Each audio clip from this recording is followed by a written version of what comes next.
Om Jananam Bhagyam Babaji. Om Santam Mantam Babaji. Om Yogam Siddham Babaji. Om Dhanam Punyam Babaji. Om Sharanam Vilayam Babaji. Om Swaranam Swardam Babaji.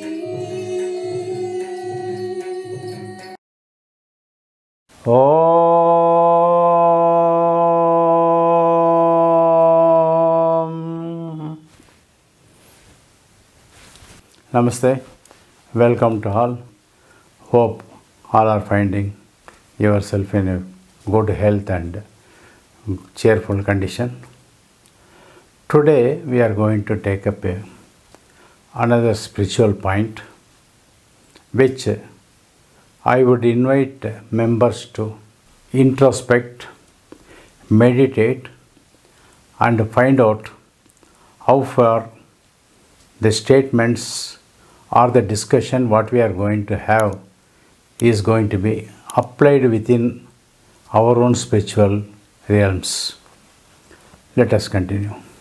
Generally we see human beings are filled with too much of ego.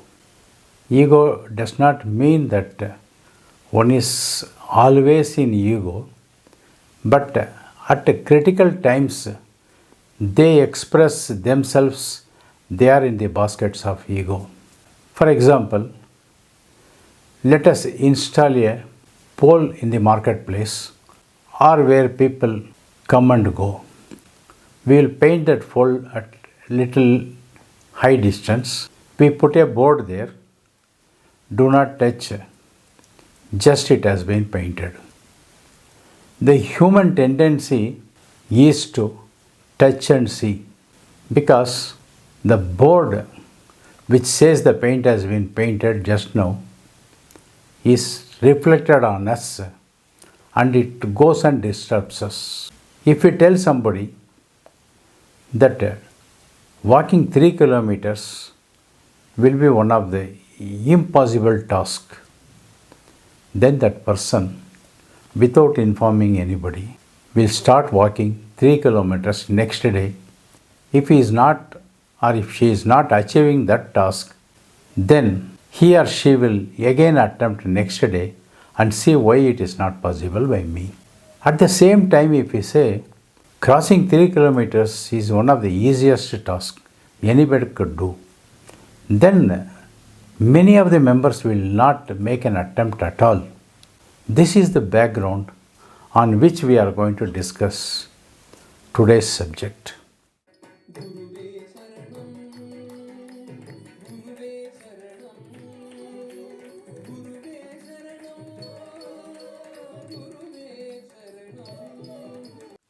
In spirituality, out of thousands and thousands of persons, hardly one person strives for perfection. That means if we take around 10,000 persons in spiritual realm, hardly one person strives for perfection. Others ignore it. Amongst those who have perfected themselves out of thousands and thousands of lords, hardly one knows the God or hardly knows the divinity. That means there are 10,000 persons in one lot, such that there are 1,000 lots. In each lot, one person strives to become perfect. Collect all those one person, and out of them, hardly one person strives to attain God or hardly achieves the end of the path, hardly realizes the self, or hardly reaches the God. This is what is being said by Lord Sri Krishna. None of us are making such statements, But Bhagavan himself in Bhagavad Gita makes such a very valid statements.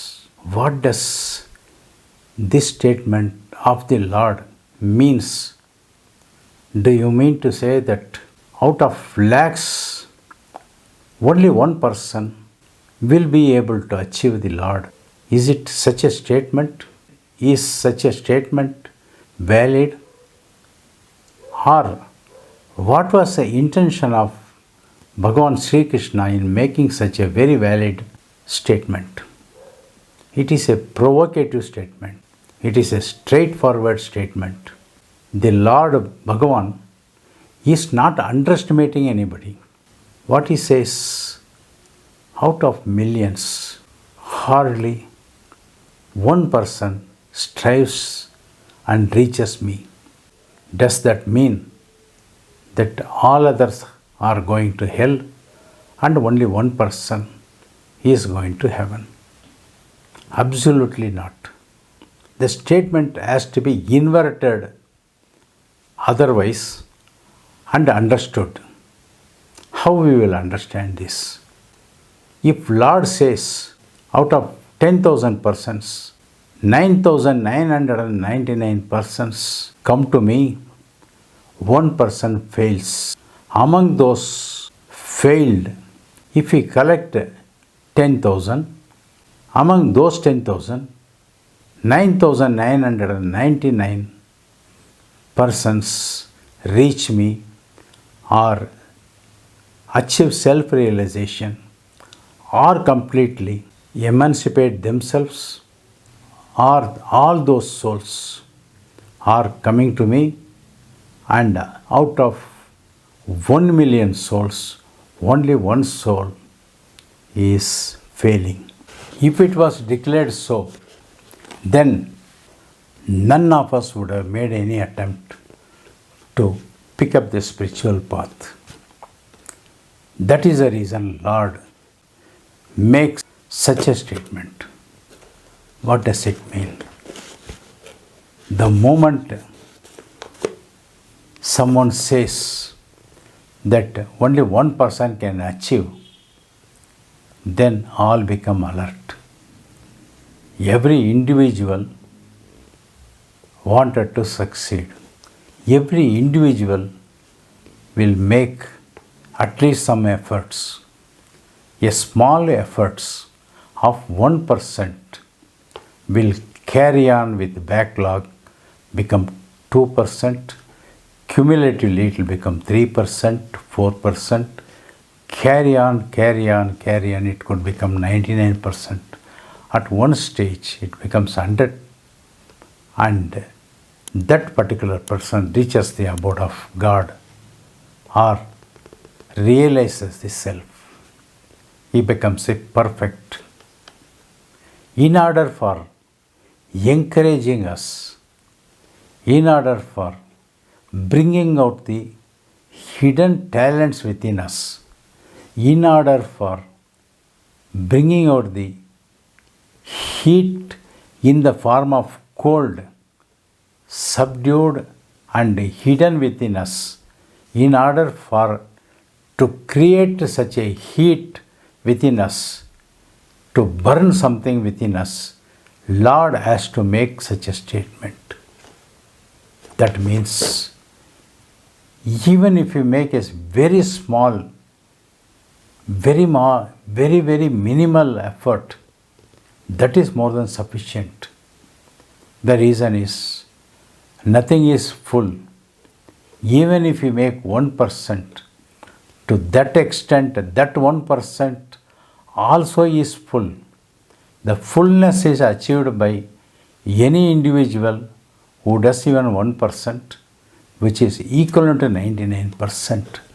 Lord does not want any individual to be discouraged, any individual to be thrown out of the gear, any individual to be knocked out from the path of spirituality. He is grabbing everyone within the ambit of the spiritual realm.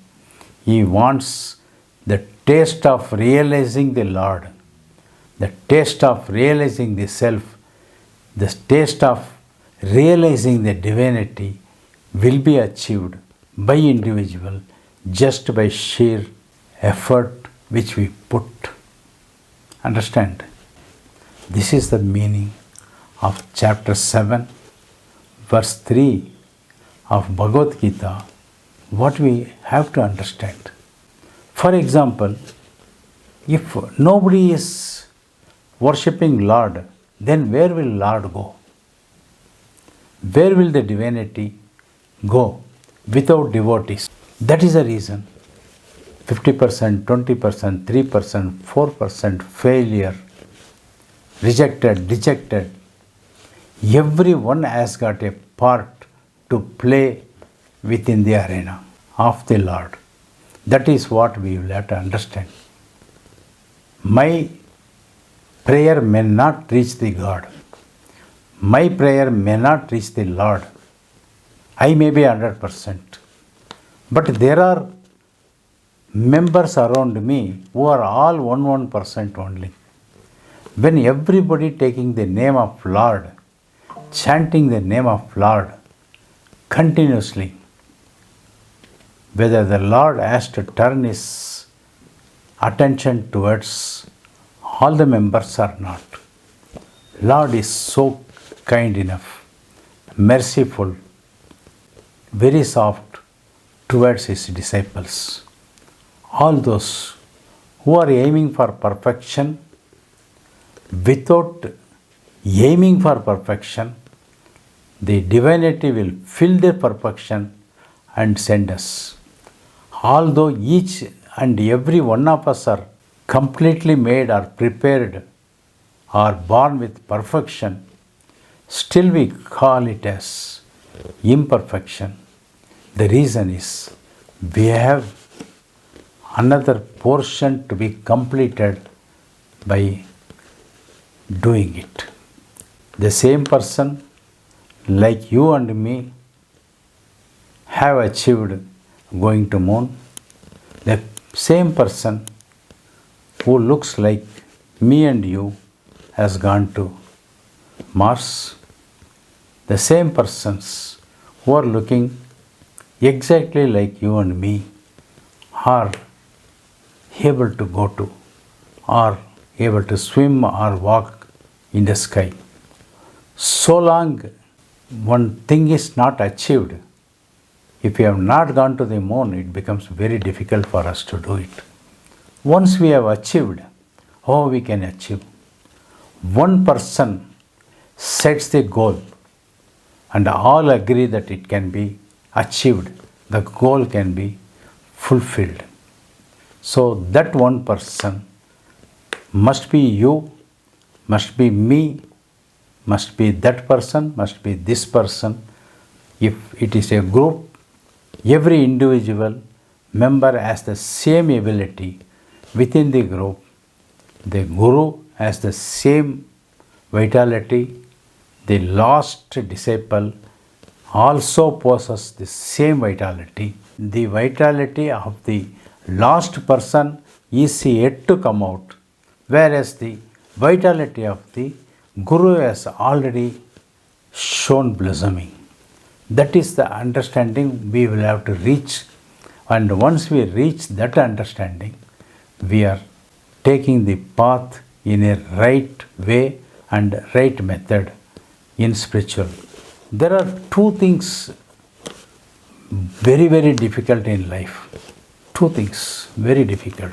One is giving in dhan, giving in charity, giving help to others is one of the very difficult job.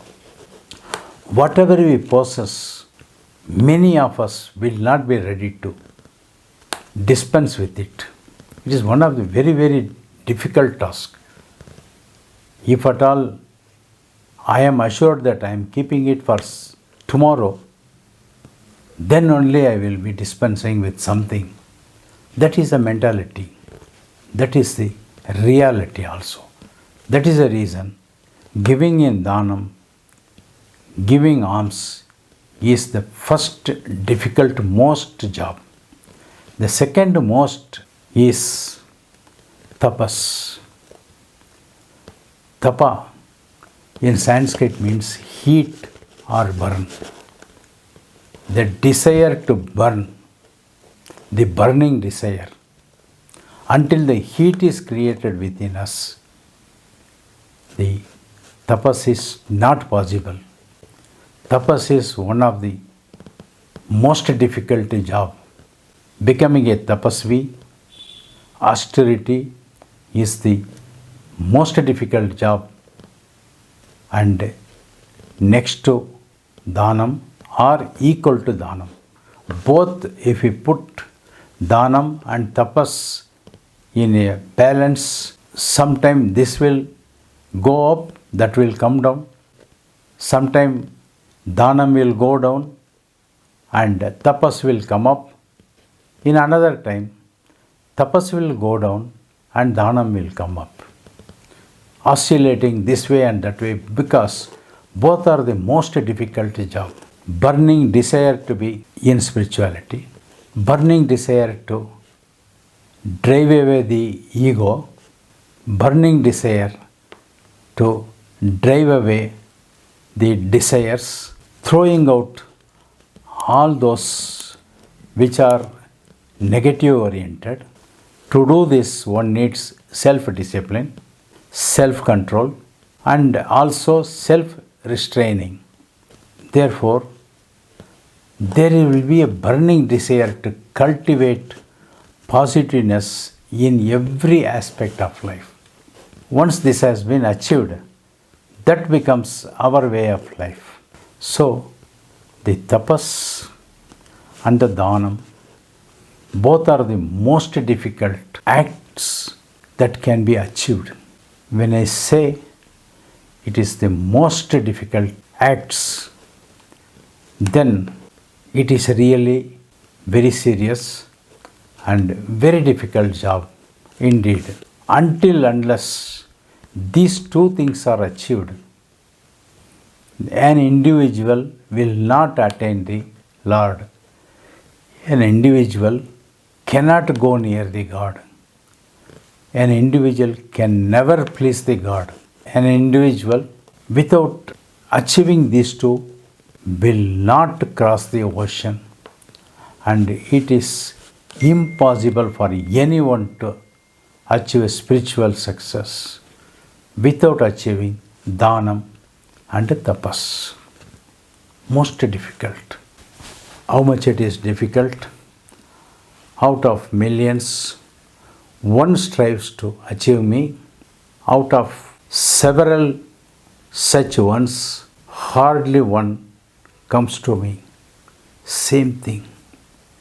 Little by little meditation, a small meditation, a small tapas, a small initiation to sit in meditation, a small amount of charity will take us and make us building a mountain out of mole containing tapas, containing dhanam. Then that mole will grow as a large mountain, and that mountain will carry us to its peak and hand it over to the Lord. The Lord will accept such individuals, because such individuals has already achieved tapas through selfless service, dhanam through selfless retention, full of devotion, selfless, egoless, full of bhakti, full of virtuous. When these things are filled with, the Lord comes with folded hands, stands before us, takes us, hugs us, and carries to His kingdom for eternity. We will see little more meaning in another video. Till such time, Om Sadguru Babaji Namaha. ಓಂ ಸದ್ಗುರು ಬಾಬಾಜಿ ನಮಃ. ಓಂ ಸದ್ಗುರು ಬಾಬಾಜಿ ನಮಃ.